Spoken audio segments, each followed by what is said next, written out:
Thank you very much, Mr. Batchelder, and thank you all for giving us an opportunity to talk with you. First of all, I think that the governor did talk about jobs in his presentation. Interesting about that, though, he didn't say anything about what he's really going to do except about the jobs and what we do. We need to create jobs, but who creates jobs? It's the private sector.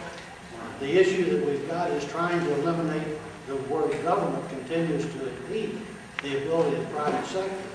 We've had Senator Faber's Senate Bill 3 in the House since March, and we still don't have action on that bill. There's nothing said about the opportunity that we have now, and we only get this opportunity one time in a 10-year cycle, and you only get it then when both sides feel that, yeah, they may be able to control the redistricting, but it's so close, we won't get a chance to do it.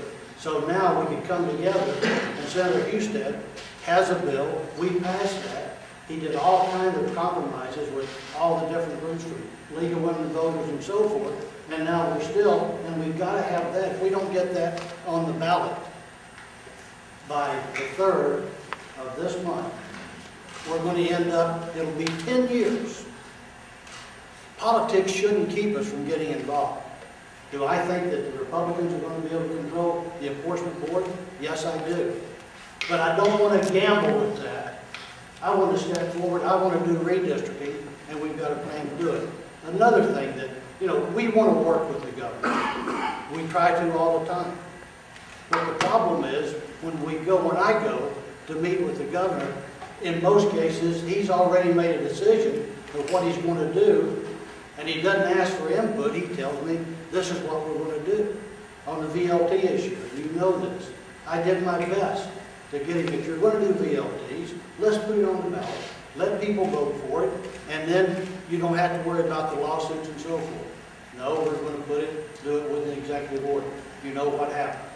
Supreme Court ruled the way they did, and we've got that problem. That led into the next problem. He decided he wasn't going to freeze our taxes, and was going to tax reform package was going to be fully implemented. He said that's what we should do.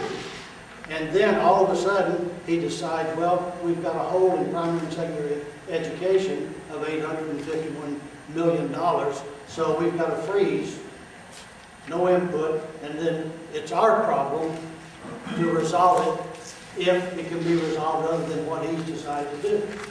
One other thing I can point out to you, which is really concerning to me, and I would think very much concerned to you, and I know people in my district that I talk to, and I talk all the time, are concerned about, is the structural balance of our budget. We've all talked about the amount of one-time money that's in the budget. It's about $7.9 billion. Not million, but billion. Now, how are we going to, that is going to happen by the time we blink our eyes a few times. We're going to be looking at a budget, and we put together a commission in House Bill 1 that start looking at ways to address that budget.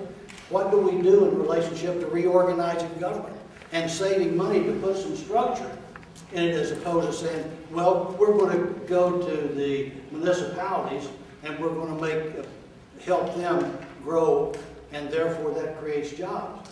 Municipalities get taxes from small business that create jobs, but without reform, a business can function as a business and have a book of business, and at the same token, the lending institutions are willing to step forward and help them, and maybe the Secretary of State needs to look at, the Treasurer needs to look at the STAR loan and see if there's not some money there that we can make available. I didn't hear that mentioned at all. Bill, did you? Not a bit. And those are dollars that that the state can put to work for small business.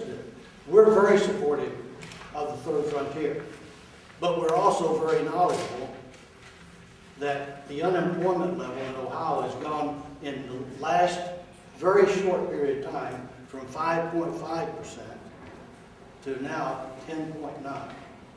That meant, and we know that as a result of that, we've got lots of Ohioans out of work.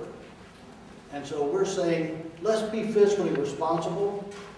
In the last Third Frontier Initiative, we did a bond package of $500 million.